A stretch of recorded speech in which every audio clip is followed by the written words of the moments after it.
National conference के रहनुमा उमर अब्दुल्ला ने ट्वीट किया है और ट्वीट करके उन्होंने गुजारिश की है लोगों से, और ख़ास तौर पे जम्मू संभाग के लोगों से गुजारिश की है कि आपको बहुत बड़ा मैंडेट देना होगा।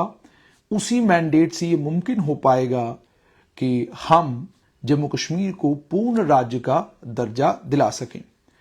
और दूसरी बात उन्होंने ये भी कही है, उन्होंने कहा है कि एक तो पूर्ण राज्य के दर्जे की बात की है और दूसरा ये कहा कि ये लंबी लड़ाई है पूर्ण राज्य का दर्जा लेने के लिए। अब यानी उमर अब्दुल्ला साफ तौर पर ये कह रहे हैं कि जब भी जम्मू कश्मीर में असेंबली के चुनाव होंगे, जो कि जाहिर सी बात है सितंबर अक्टूबर के महीने में होंगे, उन चुनावों में आप भारी बहुमत नेशनल कॉन्फ्रेंस को दें, आप नेशनल कॉन्फ्रेंस को जितवाएं। और अगर आप नेशनल कॉन्फ्रेंस को जितवाते हैं तो जितना बड़ा हमारा मैंडेट होगा, उस मैंडेट का इस्तेमाल करके हम लोग जम्मू कश्मीर को पूर्ण राज्य का दर्जा वापस दिलाएंगे।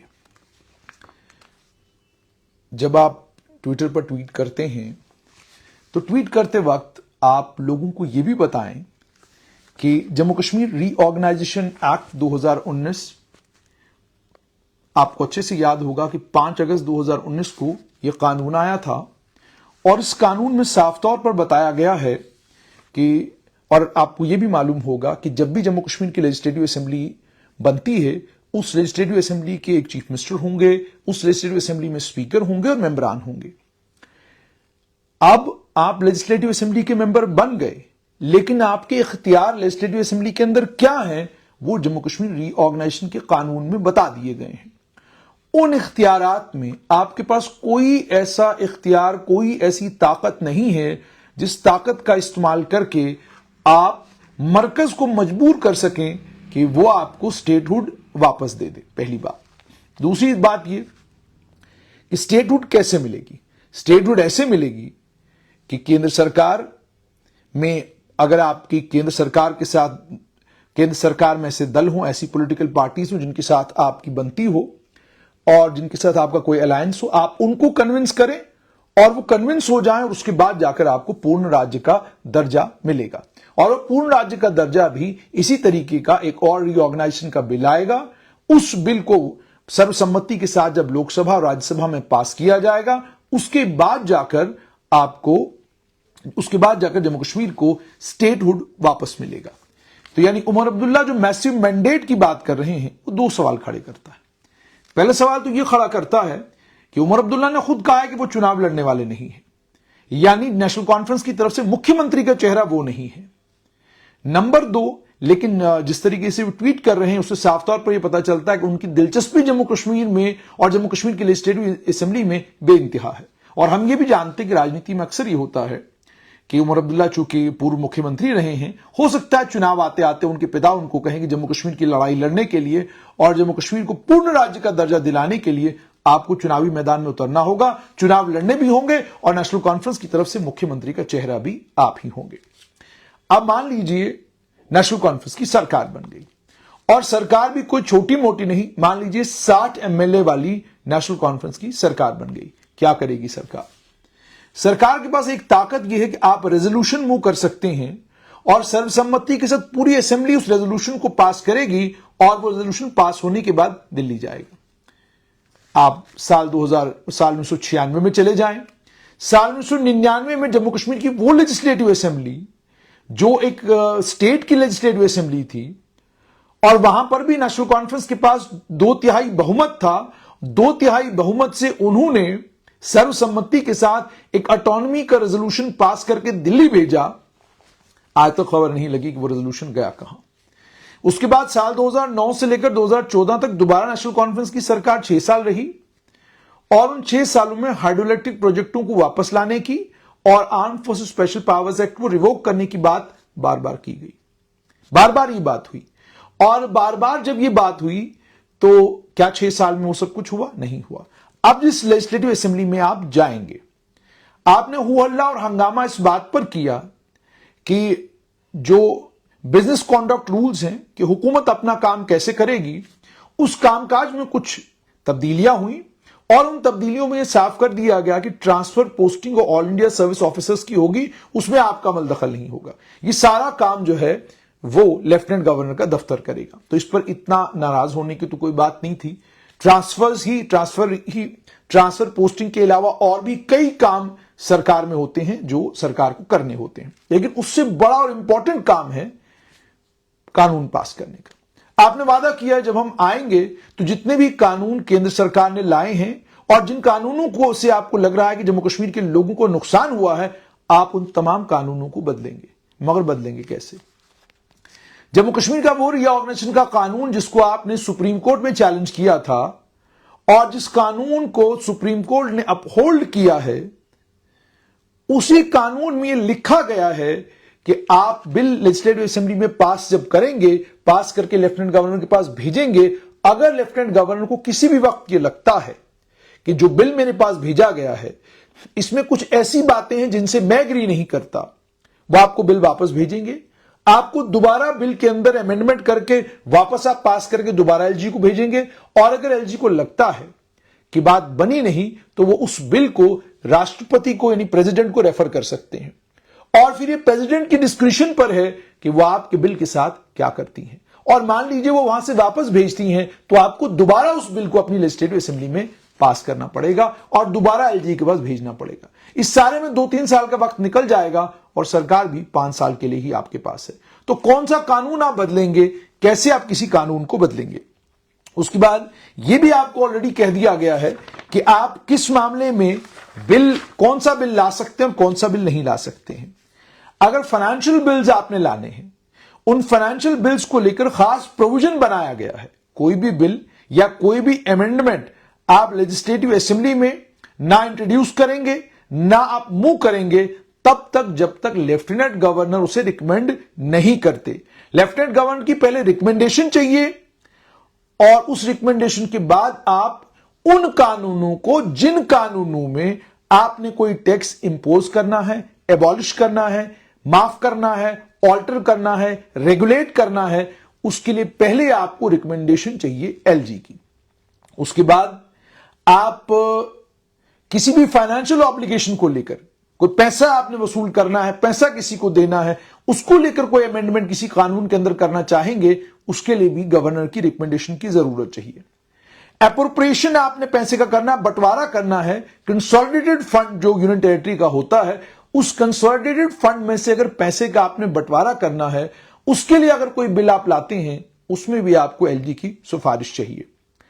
आप कोई भी एक्सपेंडिचर जिसको आप कंसोलिडेटेड फंड में चार्ज करते हैं, या आपने उस एक्सपेंडिचर को, खर्चे को अगर बढ़ाना है, तो उसके लिए भी आपको एलजी की रिकमेंडेशन चाहिए। मान लीजिए पैसा कंसोलिडेटेड फंड में आपके आता है, उसको लेकर कुछ करना चाहते हैं, उसमें भी एलजी की सिफारिश चाहिए आपको।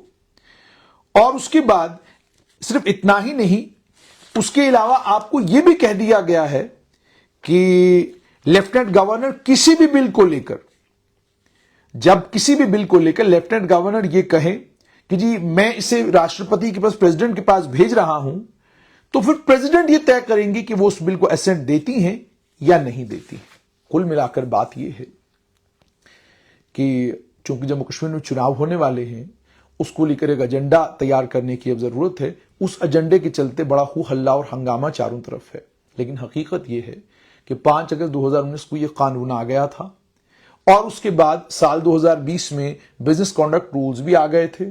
उसमें प्रिंसिपल सेक्रेटरी होम को ताकत मिल चुकी थी कि भाई आपने प्रपोजल जो है सीधा लेफ्टिनेंट गवर्नर को चीफ सेक्रेटरी के जरिए भेजने हैं। ये सारी तब्दीलियां हो चुकी थी। अब जो कल ऑर्डर आया है, 2 दिन पहले जो नोटिफिकेशन आया, वो नोटिफिकेशन सिर्फ ये साफ करने के लिए था कि चलिए आप हुकूमत में अगर आते हैं तो आप इस बात का ख्याल रखिएगा कि आपके पास आईएएस ऑफिसर्स को, आईआरएस, आईपीएस, आईएफएस ऑफिसर्स को ट्रांसफर करने की कोई ताकत नहीं है।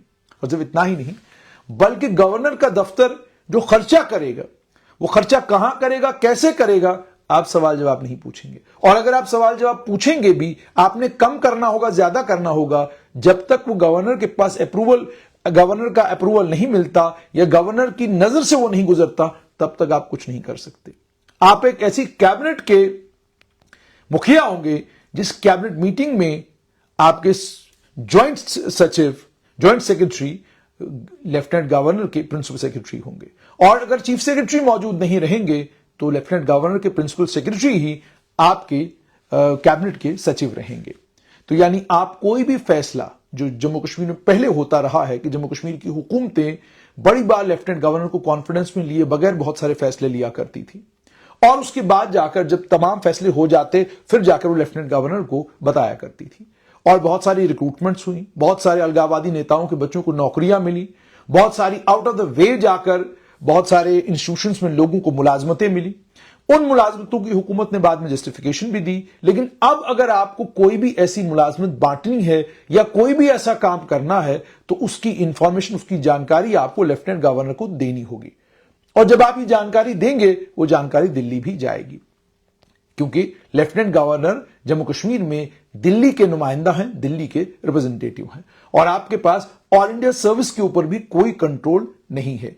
तो आपके पास क्या है? आपके पास यह है कि आपके पास जो मंत्रालय होगा उस मंत्रालय में ट्रांसफर पोस्टिंग के अलावा और निचले क्रम के अधिकारियों को इधर उधर करने के अलावा आपके पास कोई भी ताकत नहीं होगी। और जब आप ऐसा करेंगे भी तब भी लेफ्टिनेंट गवर्नर को यह इख्तियार होगा कि वो किसी भी वक्त आपसे सवाल पूछ सकते हैं कि आपने ये ट्रांसफर ऑर्डर कैसे इशू किया। मिसाल के तौर पे आपने जो सबसे बड़ी इंडस्ट्री जम्मू कश्मीर की है, पीएचई, पीडब्ल्यूडी और उसके बाद एजुकेशन डिपार्टमेंट, इन तीन इंडस्ट्रियों में अगर किसी भी इंडस्ट्री में आपने लार्ज स्केल का एक ट्रांसफर ऑर्डर निकाला, आपने 70-80 लोगों को एक साथ ट्रांसफर कर दिया, तो लेफ्टिनेंट गवर्नर के पास ये इख्तियार है कि वो पीएचई के कमिश्नर सेक्रेटरी को अपने दफ्तर में बुलाकर पूछ सकते हैं कि आपने ये लोग जो ट्रांसफर किए हैं ये किस बुनियाद पर किए हैं।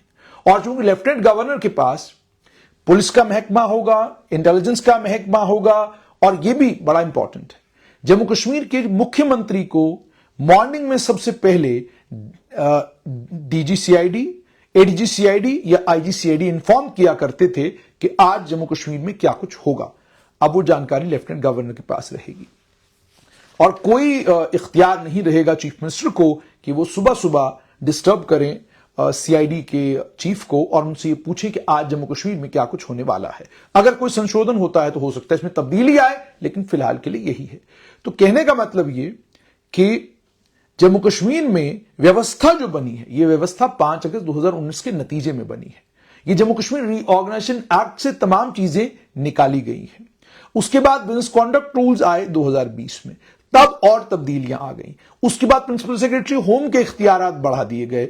तो ये सारी चीजें जब हो रही थी तब आप सो रहे थे, और अब जब ये सारी चीजें हो चुकी, कानून में तरमीम हो गई, तमाम तब्दीलियां हो गई और अब देखा जा रहा है कि ट्विटर के ऊपर लगभग सभी पॉलिटिकल पार्टीज कह रही हैं कि जी आपने गवर्नर का दायरा इख्तियार बढ़ा दिया है, आपने गवर्नर को बहुत ज्यादा ताकतें दे दी हैं। मेहरबानी करके वक्त निकालें, जम्मू कश्मीर रीऑर्गेनाइजेशन एक्ट को पढ़ें, बिजनेस कॉन्डक्ट रूल्स साल 2020 में जो आए उनको पढ़ें, उसके बाद जो उसमें एक अमेंडमेंट साल 2023 में हुई उसको पढ़ें और अब जो साल 2024 में अमेंडमेंट हुई उसको पढ़ें। तो आपको ये पता चलेगा कि एग्जीक्यूटिव हेड जम्मू कश्मीर के जहां एक तरफ मुख्यमंत्री होंगे, वहीं पर एग्जीक्यूटिव हेड जम्मू कश्मीर के लेफ्टिनेंट गवर्नर भी होंगे और ये इख्तियारात लेफ्टिनेंट गवर्नर डिराइव करते हैं जम्मू कश्मीर रीऑर्गेनाइजेशन के कानून से। उसी कानून ने उन्हें इतना मजबूत बनाया है। और ये बात, इस बात का भी आपको ख्याल करना होगा, मुझे थोड़ा सा किसी ने कल करेक्ट किया,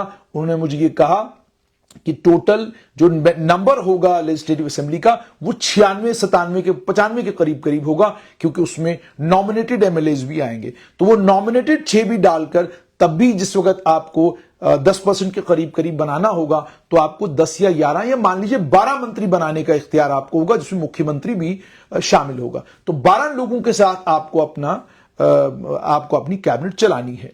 और दूसरा यह भी कि लेफ्टिनेंट गवर्नर के जो इख्तियारात हैं या लेफ्टिनेंट गवर्नर के इख्तियारात जो बढ़ाए गए हैं, जो अलग अलग अखबारों में और बाकी तमाम जगहों पर खबर है, वो जाहिर सी बात है, खबर तो है कि इख्तियारात बढ़ाए गए हैं, खबर तो है, लेकिन फ्रॉम कहां से वो इख्तियारात बढ़े हैं? वो जम्मू कश्मीर रीऑर्गेनाइजेशन के कानून से और साल 2020 के जो बिजनेस कॉन्डक्ट रूल्स हैं उनसे। वहां पर ऑलरेडी ये ताकतें एलजी के पास थी, लेकिन क्लैरिटी लाने के लिए कि यूं ना हो कि हुकूमत बन जाए और हुकूमत के बनने के बाद मुख्यमंत्री और एलजी लड़ते रहें कि जनाब देखिए हमने एक ट्रांसफर ऑर्डर इशू किया और उस ट्रांसफर ऑर्डर को लेकर एलजी ने ट्रांसफर ऑर्डर रोक दिया। अब एक और बात कोई भी विभाग, मान लीजिए एजुकेशन विभाग ने 10,000 टीचर एक साथ ट्रांसफर कर दिए, एलजी के पास ये इख्तियार है कि वो फॉरेन सेक्रेटरी को अपने यहां बुलाकर उसकी खिंचाई कर सकते हैं कि आपने 10,000 लोगों को एक साथ क्यों ट्रांसफर किया, इसकी जस्टिफिकेशन मुझे दीजिए। वो मुख्यमंत्री से पूछ सकते हैं, आप बताइए आप इतने सारे लोग एक साथ क्यों ट्रांसफर किए, ये सवाल जवाब वो कर सकते हैं। तो जो भी व्यक्ति जम्मू कश्मीर का मुख्यमंत्री बनेगा, उस व्यक्ति को वाकई वो जो लाइन लिखी जाती है कि जो भी मुख्यमंत्री बनेंगे वो दफ्तर में तब तक रहेंगे जब तक लेफ्टिनेंट गवर्नर और उनके बीच में एक अच्छा तालमेल रहता है, यूं ऐसा माना जाता है। तो जो भी सरकार बनेगी उस सरकार को यह इंश्योर करना होगा कि उनका राजभवन के साथ रिश्ता मजबूत हो, क्योंकि अगर राजभवन के साथ रिश्ता मजबूत नहीं होगा तो फिर एडमिनिस्ट्रेटिव सेटअप लेफ्टिनेंट गवर्नर चलाएंगे, पॉलिटिकल सेटअप मुख्यमंत्री चलाएंगे, लेकिन मुख्यमंत्री के पास कोई अधिकार नहीं होगा कि वो, मान लीजिए एलजी ने एक मीटिंग बुला ली और उन्होंने उस मीटिंग को सुबह 10 बजे शुरू किया और रात को 8 बजे तक वो मीटिंग चलती रही। किसी भी मंत्री के पास उसका प्रिंसिपल सेक्रेटरी नहीं होगा और मुख्यमंत्री भी अपने प्रिंसिपल सेक्रेटरी को ढूंढते फिरेंगे, क्योंकि प्रिंसिपल सेक्रेटरी की पहली जिम्मेदारी यह है कि वो लेफ्टिनेंट गवर्नर को जवाबदेह हैं। वो लेफ्टिनेंट गवर्नर, और आप ये भी जानते हैं कि सत्ता के गलियारों में यह होता है कि आप ऑफिसर्स जो हैं, नॉर्मली ये देखा जाता है कि वो जहां उनको पता होता है कि हमारा ट्रांसफर पोस्टिंग का सिलसिला रहेगा, उसी तरफ उनका झुकाव होता है। आज एक वरिष्ठ पत्रकार अहमद अली फयाज ने भी लिखा कि मियां अल्ताफ चुनाव क्या जीते और मियां अल्ताफ के साथ में श्रीनगर से आगा सईद रूहुल्लाह चुनाव क्या जीते। बहुत सारे लोगों ने जो अलग अलग सियासी जमातों के साथ मुंसलिक हैं, उन्होंने अफसरों को धमकाना शुरू कर दिया था कि यार हम अब आने वाले हैं, देख लेना। तो उन्होंने कहा कि भाई आप तो आने वाले हैं, मगर सिलसिला यूं बन चुका है कि यहां तो इख्तियारात में जो है वो तब्दीलियां आ चुकी हैं। अब वावेला चारों तरफ है, शोर चारों तरफ है, मगर सुप्रीम कोर्ट के ऑर्डर्स हैं, दिल्ली हाई कोर्ट के ऑर्डर्स हैं, और उसके अलावा सिर्फ इतना ही नहीं बल्कि पुडुचेरी मॉडल जो है, अगर आप उसको भी स्टडी करेंगे तो इख्तियारात उसमें भी यही हैं। और आपने दिल्ली में भी देखा होगा कि वहां जब ट्रांसफर पोस्टिंग पुलिस के ऑफिसर्स का तबादला होना होता है या सिविल सर्विस सर्वेंट्स का तबादला होता है तो वो तबादला कहां से होता है।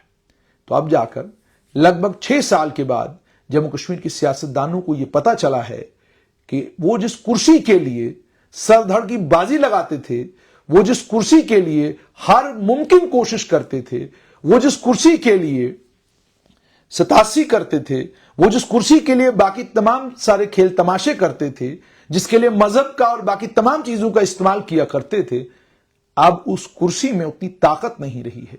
और किसी शख्स ने बड़ा खूब कहा, उसने कहा कि इससे बेहतर है कि एक बड़ा नेता डीडीसी का इलेक्शन लड़े और डीडीसी बन जाए, एक बड़ा नेता Srinagar municipal corporation, Jammu municipal corporation का चुनाव लड़े और मेयर बन जाए। वो बेहतर है, क्योंकि वहां इख्तियारात जरा कुछ कदरे ज्यादा होंगे।